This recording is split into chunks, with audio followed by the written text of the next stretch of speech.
Hello guys, তোমাদের জন্য একটা নতুন ভিডিও নিয়ে আসছি।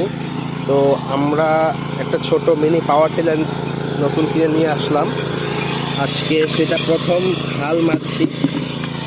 সেটা হালের অবস্থা দেখতে পাচ্ছ। প্রথম চাষ, এটা প্রথমে আলু ক্ষেত ছিল। এটা আলু ক্ষেতের পরে আলু তোলার পরে আর কোনো চাষ করা হয়নি।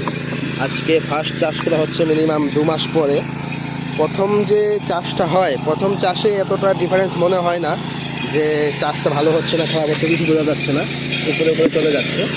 কিন্তু সেকেন্ড চাষটাতে খুব সুন্দর চাষ হয়। এই এই পাশটাতে যে আমাদের মিনি পাওয়ার ট্রেলার,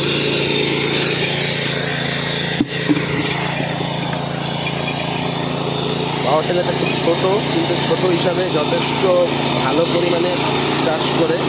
তোমরা যদি এটা বিষয়ে না জেনে থাকো তাহলে